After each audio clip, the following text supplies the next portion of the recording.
Baik, halo semua. Perkenalkan, untuk kesempatan kali ini, atas nama saya Giral Saad Katunya Manurung, beserta dengan teman saya Ervito Sulhan dan Bendik di Manalu, akan mempresentasikan tugas kelompok kami dengan kelompok satu. Baik, untuk yang soal pertama, yaitu buatlah studi kasus sistem pengendalian, di mana di sini dipilih sistem mass spring damper yang di sistem mekanik ini biasa digunakan di dunia otomotif. Susunan mechanical component dari sistem damper tersebut digambarkan di gambar samping, di mana pertimbangannya adalah sebuah sistem yang terdiri dari dua massa dengan pegas dan damper yang setiap parameternya, setiap variabelnya akan didefinisikan dengan M1 sebesar 1 kg, M2 sebesar 1 kg, B1 sebesar 3 Newton second per meter, K1 sebesar 2 Newton per meter, dan K2 sebesar 2 Newton per meter. Next. Oke, mungkin di sini bakal lanjut untuk persamaan matematisnya. Baik, untuk nomor 2 sendiri harus menyelesaikan dulu permasalahan matematisnya supaya kita bisa melihat transfer function-nya untuk open loop yaitu GS. Jadi pada gambar sebelah kiri itu sudah disimpelkan gambarnya dari gambar sebelumnya. Nah, untuk permasalahan spring mass system ini kita bisa menggunakan kesetimbangan gaya dengan hukum Newton yaitu sigma F sama dengan M kali A. Di mana, M kali A-nya ini bisa bervariasi karena yang kita ketahui hanya jaraknya yaitu Y1 dan Y2. Jadi kita jaraknya tinggal diturunkan aja sekali untuk kecepatan, 2 kali untuk percepatan. Seperti contohnya untuk damper sendiri adalah, konstanta damper tadi koefisien damper tadi yang sudah didefinisikan oleh teman saya 3 dikali kecepatan. Tapi karena kecepatan itu sebenarnya turunan pertama dari jarak yaitu cukup dx per dt atau di sini kasusnya adalah dy per dt. Untuk spring sama saja konstanta spring K tadi 2 dan juga tinggal dikali jaraknya di K kali X atau di sini K kali Y. Sehingga bisa didapatkan persamaannya menjadi M1 kali Y.21 fungsi T ditambah B1 Y2 dot T dikurang Y1 dot T tutup kurung tambah K1 kali Y1 T sama dengan, U1 T dengan persamaan 2 sama tetapi, memiliki nilai untuk Y2. Sehingga, dari nilai-nilai tersebut bisa kita lakukan Laplace transform dan mendapatkan persamaannya yaitu M1S kuadrat Y1S ditambah B1S tutup buka kurung Y2S kurang Y1S tutup kurung tambah K1 Y1S sama dengan U1S. Dan Laplace juga sama saja persamaannya kita ubah juga menjadi Laplace dengan beberapa variabel yaitu M1-nya menjadi M2, kemudian sisanya K1-nya juga diganti menjadi K2 dengan output-nya bukannya U1S menjadi U2S. Boleh di-next dulu. Selanjutnya setelah mendapatkan, Y2S dan U2S, di sini kita akan mengubahnya menjadi transfer function di mana transfer function-nya itu adalah, input per output. Nah, input per output-nya ini, menjadi Y2S sama dengan U2S per M2S kuadrat ditambah B1S ditambah K2 dikurang B1 kuadrat S kuadrat per M1S kuadrat ditambah B1S tambah K1. Kita, rearrange sehingga menjadi Y2S per U2 menjadi, atau sama aja itu dengan GS menjadi 1 per M2S kuadrat ditambah B1S tambah K2 dikali M1S kuadrat ditambah B1S ditambah K1 tutup kurung dikurang B1 kuadrat dikali S kuadrat. Sehingga untuk GS-nya sendiri itu menjadi persamaan yang di bawah dan kita masukkan nilai koefisien yang tadi sudah dijelaskan oleh teman saya yaitu, 3,3 menjadi 1/S⁴ ditambah 6S⁴ ditambah 4S kuadrat ditambah 12S ditambah 4. Itu adalah, transfer function-nya atau GS-nya. Bisa di-next.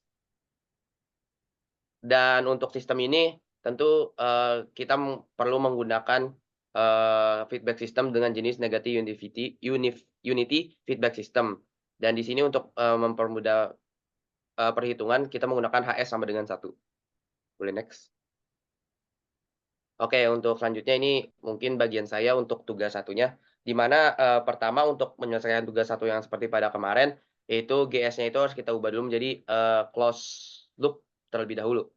Sehingga menjadi 1/S⁴ ditambah 6S⁴ ditambah 4S kuadrat ditambah 12S ditambah 5. Sehingga kita bisa mendapatkan grafik-grafik pole tersebut harusnya ada 4 pole, namun, 2 pole-nya itu memiliki di titik yang sama yaitu di -0,44 dan juga di -1,5. Di grafik mungkin, terlihat jelas di sebelah kanan.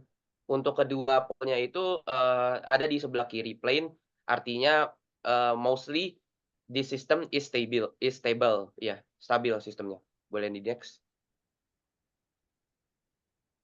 Oke, untuk pole-nya gampangnya persamaannya adalah -3 plus minus akar 7, dan untuk damping ratio-nya boleh di-next.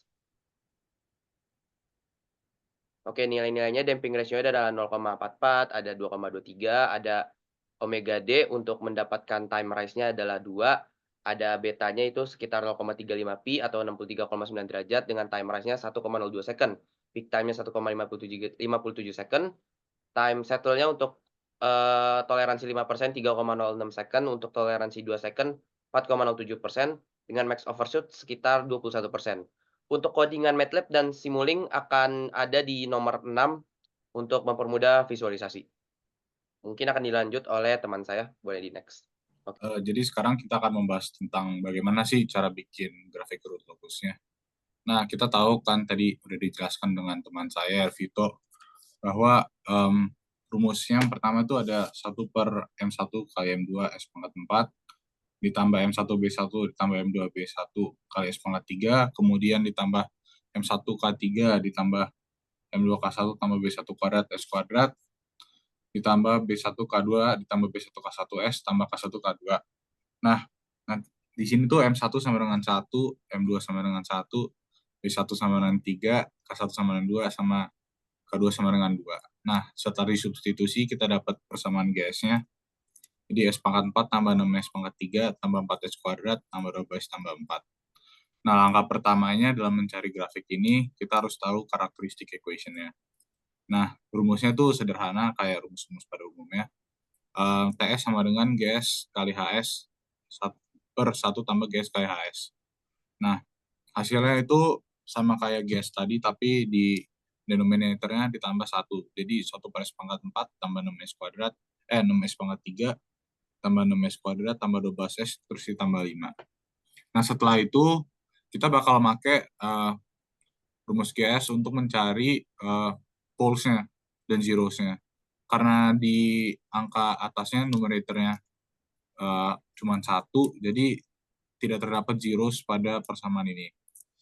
Hanya terdapat poles. Gimana cari polesnya? Polesnya kita bisa dengan memfaktorkan persamaan yang tadi.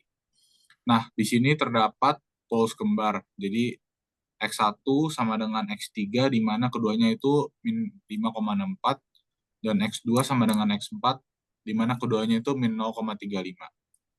Kemudian kita bisa mencari pusat sentroidnya. Nah, pusat sentroidnya itu gimana cara carinya?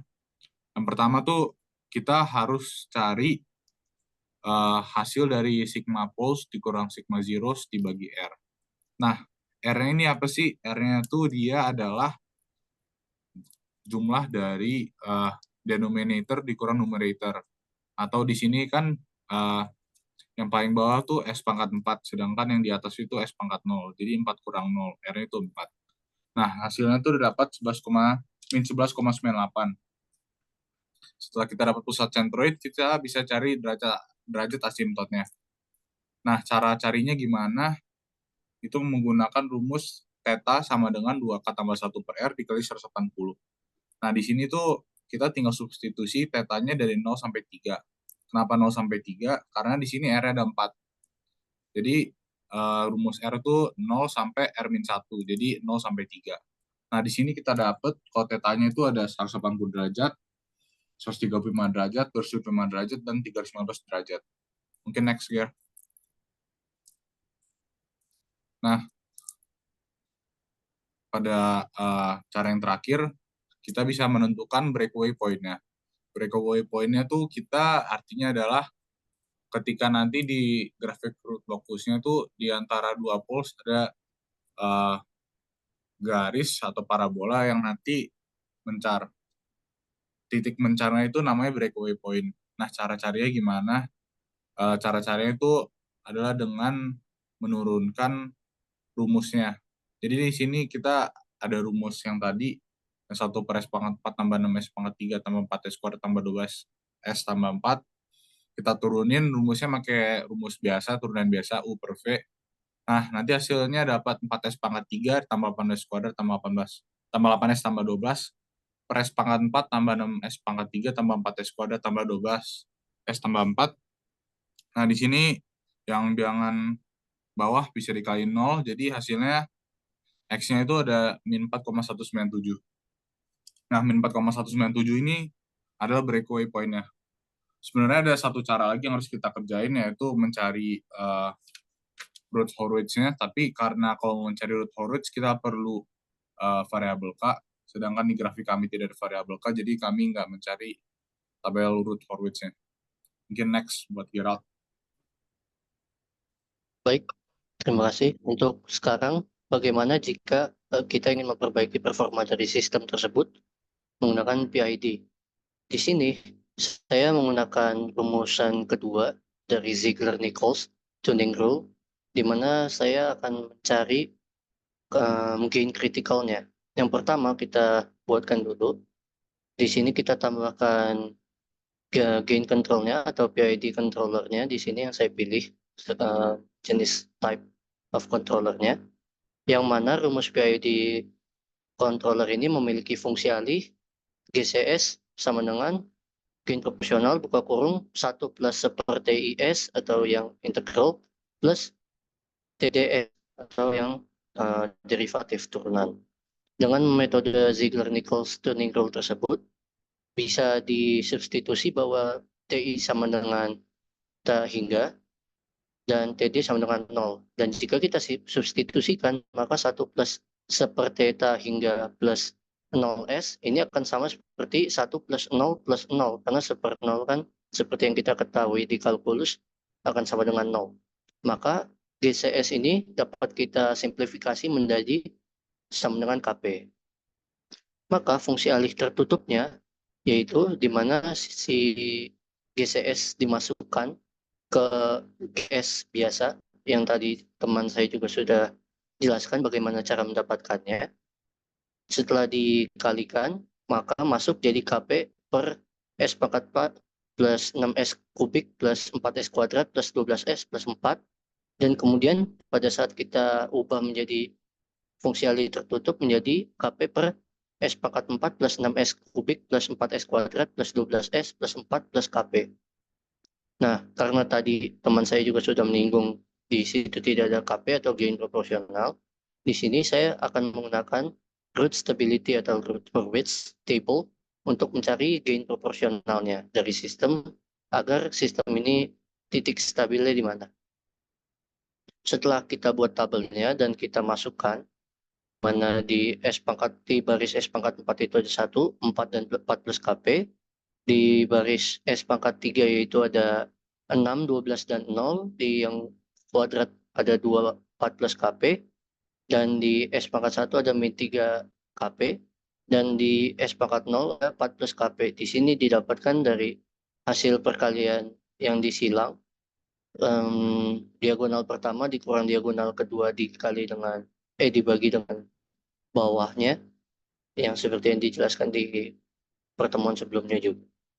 Di sini setelah kita dapatkan rumusannya, dapat kita cari juga range-nya di mana 4 plus KP harus lebih besar sama dengan 0, di mana KP akan menjadi lebih besar sama dengan min 4. Karena di sini baris pertamanya KP bernilai negatif, maka untuk nilai KP ini sendiri tidak ada di sistem yang membuat si KP ini menjadi titik stabilnya. Sehingga karena tidak ada gain proporsionalnya, kita tidak dapat menemukan gain kritikalnya. Dan oleh sebab itu, karena KP harus positif dan stabil, dan agar tidak menyalahi range-nya juga, saya coba untuk menginput jika KP-nya itu akan sama dengan 30, agar memperoleh osilasi tepat di titik kritisnya, osilasi kritikalnya. Di mana seperti yang tadi, fungsi alih tertutupnya yang tadinya KP kita substitusi menjadi sama dengan 30, jadi 30 per S pangkat 4 plus 6S kubik plus 4S kuadrat plus 12S plus 4 plus 30. Lalu setelah kita jumlahkan yang 4 plus 30 yang konstantanya, kita masukkan lagi ke rumus Rutherford table, kita cari di mana baris pertamanya sudah positif semua.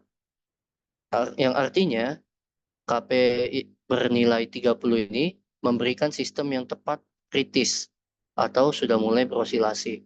Sehingga karena gain proporsionalnya tepat di 30, maka gain kritikalnya akan sama dengan 30. Setelah itu, yang kita lakukan adalah mensubstitusi S tersebut menjadi J omega, di mana J itu seperti yang kita ketahui yaitu akar min 1. Setelah kita substitusi ke persamaan karakteristiknya, kita dapat menemukan nilai omeganya dengan memasukkan J pangkat 4 yaitu sama dengan 1, J pangkat 3 yaitu sama dengan min J, dan J kuadrat yaitu sama dengan min 1. Setelah kita masukkan, maka menjadi omega pangkat 4 min 6 omega pangkat 3J min 4 omega kuadrat plus 12 omega J plus 34 sama dengan 0. Lalu kita susun ulang, didapatkan bahwa omeganya ada yang menghasilkan omega imajiner dan ada yang menghasilkan omega bernilai eksak bulat, di mana omega yang kita pilih yaitu omega kuadrat sama dengan 2 dan omega itu sendiri akan menjadi akar 2. Untuk itu kita cari periode osilasinya di titik kritikalnya, yaitu 2pi per omega dari rumusan fisika. Kemudian 2pi per akar 2 kita substitusi, didapatkan bahwa P kritikalnya itu mendekat dibulatkan menjadi 4,443.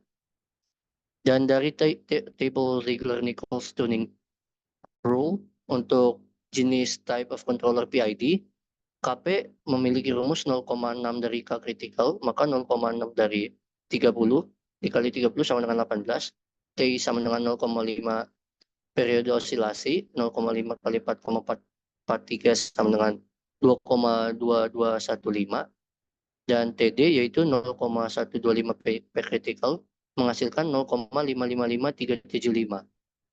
Sehingga pada saat kita substitusi ketiga variabel ini ke fungsi alih PID awal, didapatkan menjadi GCS sama dengan 18 buka kurung 1 plus 1/2 2,2215S plus 0,555375S, agar sistem ini menjadi stabil dengan KP bernilai 30. Baik, next dilanjutkan teman saya. Oke, ini mungkin kode untuk nomor 3 tadi ya. Untuk perkiraan rise time-nya adalah sebagai berikut codingannya. Boleh di next. Dan ini untuk simulingnya bakal terlihat seperti ini. Boleh di next juga. Sehingga kurang lebih untuk time di scope-nya adalah seperti ini grafiknya dengan range 0 sampai 4 second. Boleh di next. Ya, jadi ini Oke, boleh dilanjut oleh teman. adalah coding di MATLAB dan juga hasil dari grafiknya. Nah, bisa lihat dari gambar ini, yang tadi breakaway point-nya, saya kan sempat menyebutkan kalau breakaway point-nya itu ada di, mungkin pulse-nya dulu deh. Pulse-nya itu ada di min 5,64 dan juga ada di min 0,35. Nah, mungkin sama ada di grafiknya juga sama min 5,64 dan min 0,35. Kemudian breakaway point-nya ada di sekitar angka min 11, pusat sentroidnya min 11,98, ya di grafik juga min 11,98, dan breakaway point-nya ada min 4,197. Mungkin sama juga seperti di grafik di min 4,197. Jadi bisa diambil kesimpulan bahwa perhitungan dan juga grafiknya sudah sesuai. Mungkin next. Baik, terima kasih atas perhatiannya. Untuk kurang lebihnya mohon maaf. Dan Ya, ini adalah bentuk presentasi kami untuk memenuhi tugas kelompok untuk memenuhi penilaian tugas terakhir kami sebagai tugas kelompok. Sekiranya itu, oke, stop share. Terima kasih. Terima kasih.